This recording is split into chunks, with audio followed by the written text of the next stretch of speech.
Dan kali ini kita akan membahas topik dengan tema pola asuh untuk anak yang hiperaktif. Sebetulnya yang disebut dengan hiperaktif ini biasanya adalah anak-anak yang memang ada gangguan. Saya mau bertanya, jadi seperti apa baru kita bisa menyebut anak itu adalah hiperaktif?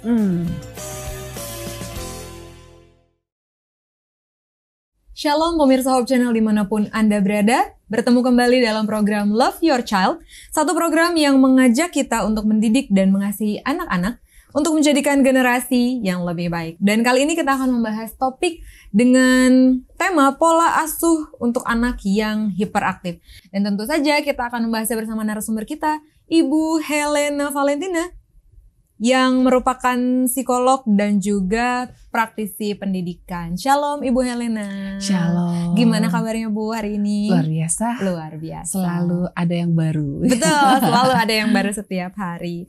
Nah, mengenai pola asuh untuk anak yang hiperaktif. Nah, anak yang hiperaktif ini seperti apa sih Bu maksudnya? Iya sih, jadi kadang-kadang sering ada ini ya, ada kalau boleh dibilang miskonsepsi dan kayaknya setiap anak yang lari sana lari sini, wah hiperaktif. Betul, gitu itu sangat kan. saya juga sering ngomong gitu.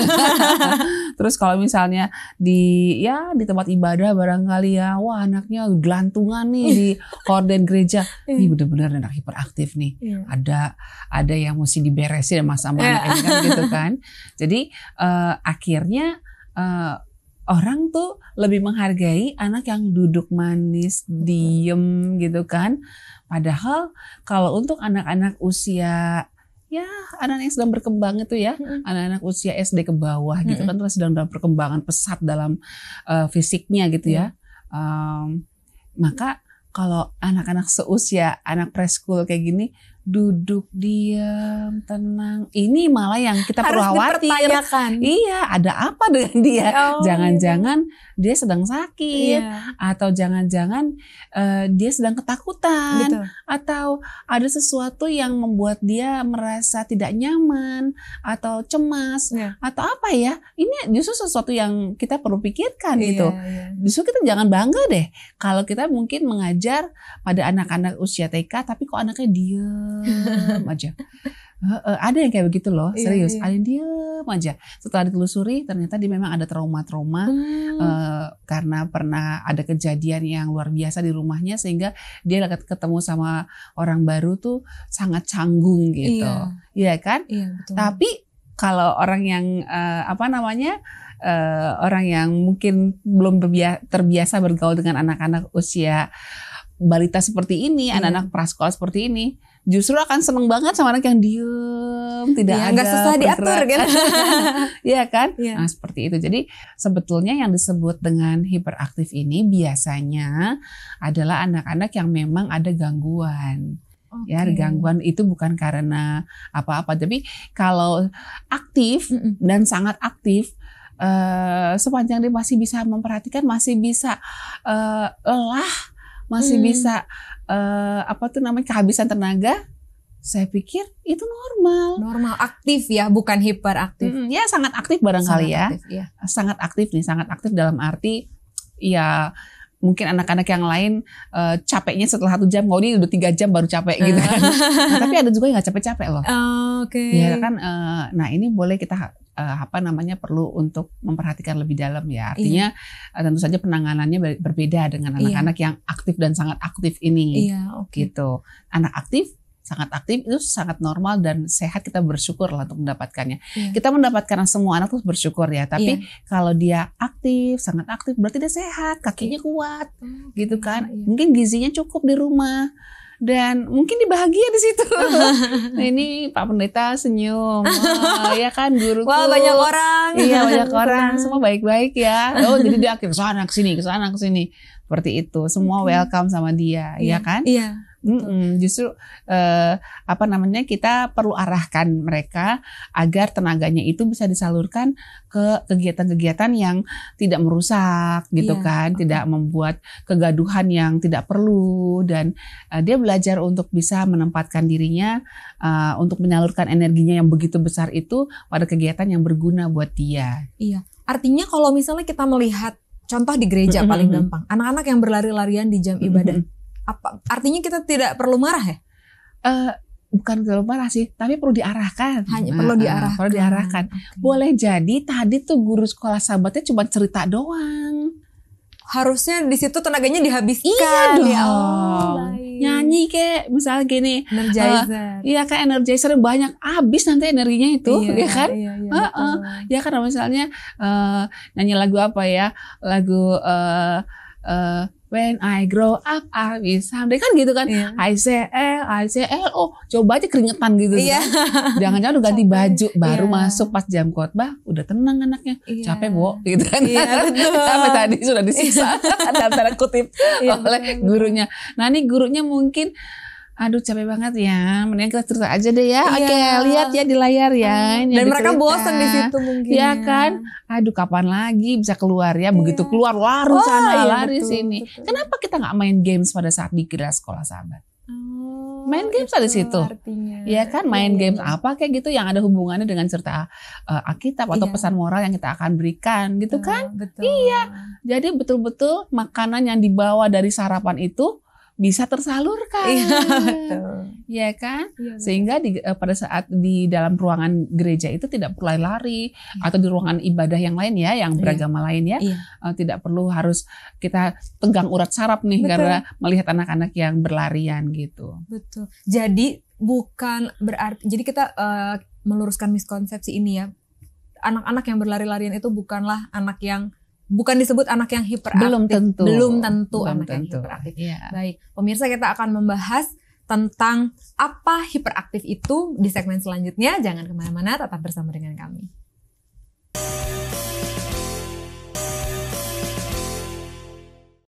Pemirsa, kembali bersama kami dalam Love Your Child, yang dimana topik kita kali ini adalah pola asuh untuk anak yang hiperaktif. Bu Helena, tadi kita sudah membahas anak yang aktif dan sangat aktif.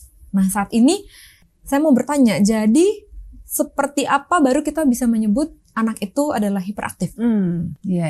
Jadi kalau anak-anak yang aktif, sangat aktif, kayaknya nggak bisa diem gitu. Nah, masih ada capeknya. Nah, itu mungkin cara yang paling mudah ya. Capek mam gitu kan. Nah tuh kalau seperti ini kita masih bisa bilang bahwa kemungkinan untuk ADHD itu kecil gitu kan. Tapi kalau dia kayaknya ada capeknya ya terus gitu, bahkan mungkin bisa seharian itu bisa gerak terus itu, ya kan? Nah kemudian dia untuk memperhatikan susah gitu, misalnya, nak dengerin dulu deh, mama mau ngomong, terus gerak terus.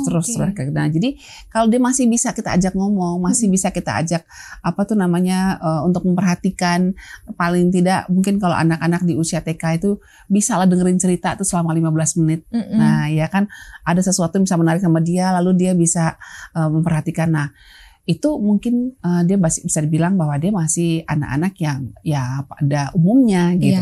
Tapi kalau dia abis dari main ini pindah lagi sini, abis ini pindah lagi sana, terus baru memperhatikan kira-kira satu ini pindah lagi ya kan. Jadi impulsif, susah untuk memperhatikan, susah untuk fokus, dan ya terus bergerak ya, karena memang dia energinya mungkin sepertinya nggak ada habisnya, full charge. Nah ya, jadi sering sekali ada juga kesalahan dari kebanyakan orang menganggap bahwa anak ini susah untuk fokus, terus susah untuk tenang karena pola asuhnya nggak benar nih, gitu. Ini pola asuhnya salah nih. Mungkin mamanya membiarkan, mungkin gitu ya. Ada juga bilang ini pasti karena makanan terlalu banyak gula gitu. Ya bisa juga memang kalau anaknya kebanyakan gula kan energi banyak, ya jadi nggak bisa diam. Tapi bukan ADHD yang pasti. Kalau ADHD itu kalau dia ada gangguan untuk fokus, susah untuk fokus. Oke. ADHD sendiri itu apa, Bu? Ya, attention deficit. Jadi kesulitan untuk memperhatikan, attention deficit, hyperactive disorder. Jadi itu gangguan. Jadi kalau udah sampai di tahap ADHD, memang penanganannya nggak bisa cuma sekedar makanannya atau sikap orang tuanya dirubah, nggak cukup cuma itu, tapi dia juga harus ditangani oleh ahlinya gitu ya. Jadi Jadi bahwa itu disebabkan oleh pola asuh orang tua, oleh pola makan itu nggak benar kalau udah masuk ke ADHD ya. Tapi kalau masih yang dibilang aktif dan sangat aktif, memang iya sih. Kita perlu kontrol juga makanannya kalau pas lagi mau berangkat ke sekolah misalnya. Waduh, jangan terlalu tinggi dong gulanya ya kan. Nanti gini, susu kental manis. Lalu roti pakai selai, tambah lagi nasi campur rendang, disuruh makan semua itu pagi-pagi. Udah gitu dikasih lagi permen, selesai hidup ya.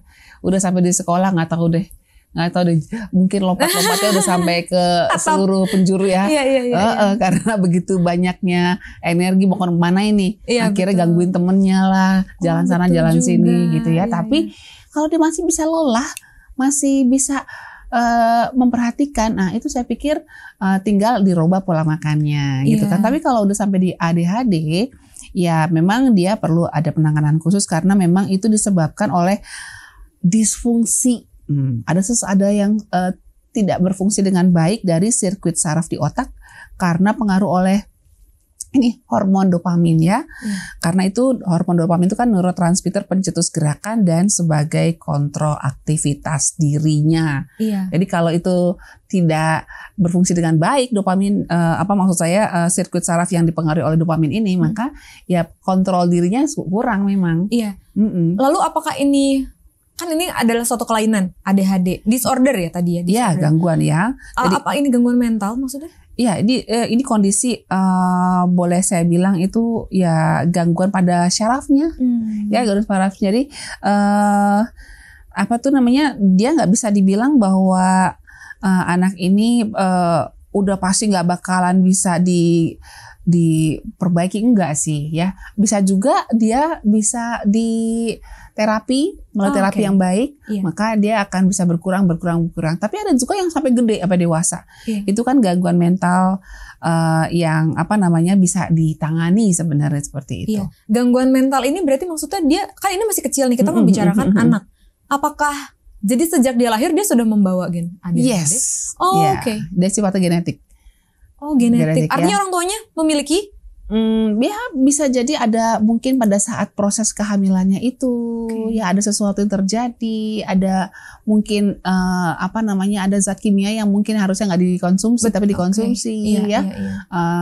Mungkin juga pernah pada saat proses melahirkannya ya, proses kelahirannya maksud saya.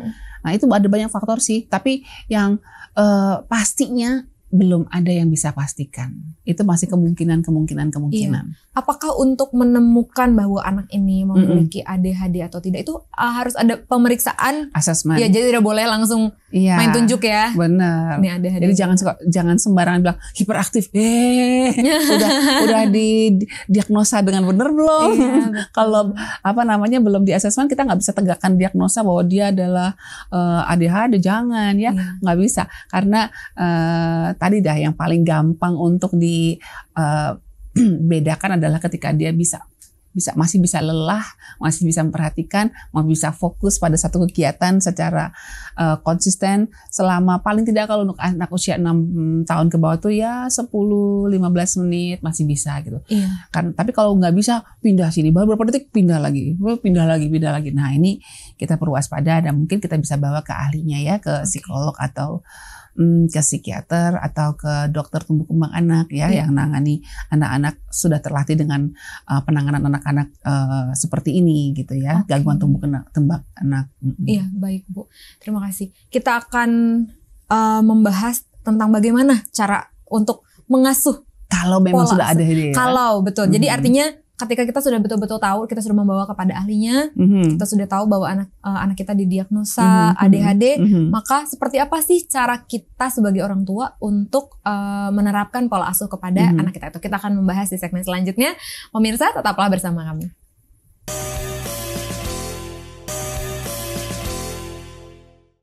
Pemirsa, masih bersama dengan kami dalam Love Your Child yang di kali ini kita sedang membahas tentang pola asuh untuk anak yang hiperaktif. Kita masuk ke dalam pola asuh ya Bu ya. Bagaimana kita menerapkan pola asuh kepada anak yang memang sudah didiagnosa ADHD tadi, hiperaktif. Ya, yang pasti memang kalau ibu-ibu yang menangani anak yang ADHD memang luar biasa ya. dia perlu siapkan tenaga, pikiran dan terutama hatinya gitu ya, karena dia tentu saja harus mengorbankan waktu lebih banyak untuk istirahatnya demi si buah hati yang kita sayangi. Tapi jangan khawatir bahwa apa yang kita tabur pasti kita tuai kok. Betul. Ya kan? Jadi lebih baik mana kita abaikan lalu akhirnya setelah itu kita menyesal karena tidak ada perubahan, atau kita bersakit-sakit dahulu saat ini dan memberikan waktu kita lebih banyak perhatian dan juga kasih sayang kita. Tapi nanti ada hasilnya. Di kemudian hari dia mungkin akan berubah dan bisa bekerja secara mandiri, kan itu menyenangkan. Betul. Ya. Dan tentu saja itu impian setiap para ibu, pingin banget anaknya mandiri, ya nggak sih? Betul. Nah jadi memang untuk anak-anak yang sudah ya diketahui memang mengalami ADHD atau Attention Deficit Hyperactive Disorder, nggak usah kecewa. Sekarang kita bisa kerjasama dengan suami, dengan istri, ya kan, dengan orang yang ada di rumah, bahwa kita perlu untuk memberikan perhatian, ya, sesedikitnya tuh 15 menit lah sehari, berduaan aja sama dia. Oke. Dengan anak, jadi bonding antara orang tua dan anak gitu ya. Jadi kita perlu kasih quality time, artinya bermain dengan dia, ya kan. Lalu memang namanya ADHD itu Attention Deficit Hyperactive Disorder, ini sangat butuh perhatian. Dia pengen tuh kalau boleh mama papa tolong dong lihat aku gitu, ya kan. Ya seperti itu. Jadi kita perlu membuat mereka 15 menit sehari saja untuk berdua dengan dia, sehingga waktu berdua ini kan dia bisa latihan untuk fokus dengan satu orang ini loh, dengan papa atau dengan mama nih, fokus. Jadi itu akan jadi modal dia untuk berubah, kan seperti itu kan. Tapi kan kalau kita nggak ditemenin, ya mungkin gonta-ganti, sekarang pembantunya ini, besok berhenti ganti lagi. Aduh, itu mempengaruhi ya? Ya, mempengaruhi dia untuk lebih sulit untuk fokus pada satu objek atau satu subjek ya, kan gitu kan. Tapi kalau misalnya mama 15 menit aja sehari kasih waktu buat anaknya, lalu papa lagi 15 menit, wah seru tuh. Itu akan membuat dia belajar sama papa terus, sama papa seperti itu, entah main kek, entah kita mungkin berenang bersama kek, atau mungkin jalan bareng kek, gitu kan. Ya. Kemudian ini dia juga nih, kan anak-anak itu susah untuk memperhatikan. Otomatis instruksi yang diberikan orang dewasa kepada dia susah untuk dikerjakan, ya kan. Jadi memang dia butuh bantuan ekstra nih pada saat mereka mengikuti petunjuk, gitu. Jadi kalau misalnya kita mau mau ajari mereka untuk memperhatikan, mengerti instruksi. Nah, instruksinya jangan panjang-panjang. Ya nih, adek, tolong ambil koran ya, gitu misalnya. Bawa ke sini ya, gitu. Jadi adek tolong ambil koran, lalu koran itu tolong dibawa kemari panjang, ya kan? Adek tolong ambil koran ya. Ini tolong bawa ke sini ya, gitu. Tolong berikan papa, gitu misalnya. Jadi sepotong-sepotong, tapi mereka bisa paham gitu, bisa paham. Nah, waktu dia kasih, ya kita kasihlah apresiasi. Aduh, papa seneng loh dipeluk misalnya. Jadi itu kan menguatkan dia. Oh, ternyata kalau ikuti instruksi dan dilakukan dengan sesuai apa yang diinstruksikan, aku dapat upah nih. Upahnya adalah dipeluk misalnya, kayak gitu. Iya kan? Lalu misalnya kita mau suruh anak itu merapikan kamar tidurnya atau mainannya. Jangan semuanya, sedikit-sedikit dulu aja. Adek, kita kumpulkan yuk semuanya. Kumpulkan. Udah, masukin ke keranjang ini yuk. Masukin keranjang. Gitu, jadi sepotong-sepotong. Sedikit-sedikit, Iya, jadi instruksinya akan lebih efektif seperti itu dibandingkan rapikan ruangan ini. Aduh, rapikan ruangan ini. Waduh, apa aja nih? Ntar itu dibanting-bantingin semua gimana? Ya kan? Dan memang ada kekuatan dari setiap apresiasi ya. Jadi kalau kita misalnya lihat dia sudah bawa piring, gelas yang dia pakai terus ke wastafel, ya kan? Bawa ke dapur lagi. Ya kan, adek tolong bawa piringnya ke dapur ya. Bawa sana. Wah, akhirnya kamu bisa ya, gitu misalnya. Papa senang loh kamu sudah bawa piring ke sini misalnya. Dipeluk, dielus-elus kepalanya, itu juga apresiasi kan. Jadi nggak selalu juga harus kasih hadiah makanan, kasih uang dan sebagainya, enggak sih betul, gitu. Betul. Jadi itu mendorong mereka untuk mengulangi lagi apa yang dia ini. Nah, yang keempat, ya namanya ADHD ini sering sekali berbuat kesalahan memang karena dia kan nggak bisa diem kan, akhirnya kesenggol ini ya pecah deh, ya kan, aduh jalan terus gubrak, aduh bangkunya mungkin kesenggol gitu. Nah kalau misalnya dia merengek, ngeluh, terus suaranya keras, teriak-teriak kayak begitu, nah ini mungkin jengkel kita dengarnya ya, abaikan saja. Oh, justru diabaikan. Jangan dibujuk. Iya, sepanjang itu tidak membahayakan dia. Kalau misalnya gini, jangan diperhatikan malah. Jadi itu diabaikan saja. Tujuannya apa? Supaya dia ngerasa, loh, kok saya ngedumel-ngedumel begini nggak ada hasilnya ya? Iya betul. Iya kan? Karena biasanya mereka begitu untuk mencari perhatian, ganggu orang lain supaya ayo perhatiin aku gitu kan. Jadi kasih mereka perhatian secukupnya, khususnya ketika dia melakukan sesuatu yang benar, sesuatu yang sesuatu yang baik gitu ya. Artinya dia tahu ya kalau saya baik, justru saya diperhatikan. Kalau saya nangis atau cengeng atau nggak jelas gitu, justru saya dicuekin. Itu memberi dia. Bukan dicuekin sih. Maksudnya diabaikan sih. Artinya nggak usah semua keluhan dia didengerin gitu. Karena kadang-kadang dia nggak berhenti ngedumelin apalagi ini ya, berarti terus ini salah itu salah gitu kan. Atau mungkin dia teriak-teriak, "Mama, mau kamu suaranya pelan aja ya. Kalau teriak-teriak nanti semua terganggu loh." Dia teriak juga, ya udah diemin. Nah, diemin aja.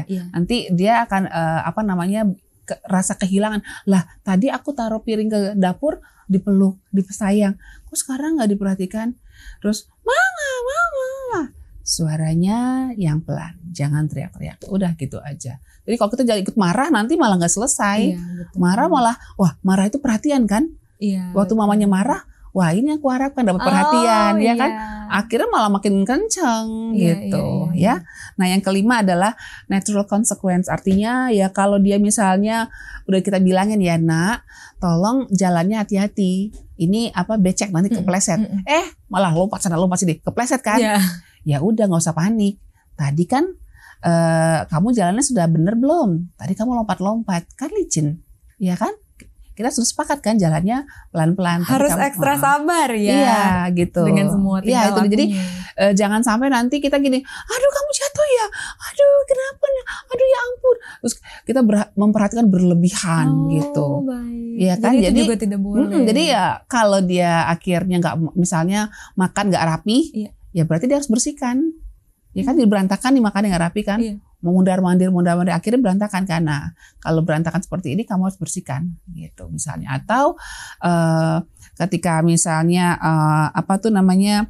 disuruh makan nggak mau, terus malah dia maunya main terus, main sana main sini, main sana main sini. Kita bisa bilang, "Nak, mama kasih waktu 5 menit lagi, kalau nggak mau makan berarti jangan makan ya, nanti tunggu ntar malam." Terus gini, "Nggak mau." Ya sudah, simpan itu makan siang kita, simpan, nanti makan ntar malam. Artinya kita harus tega membiarkan seperti itu. Iya kan udah dibilangin tadi, kita makan ya, mau kasih waktu 5 menit lagi nih.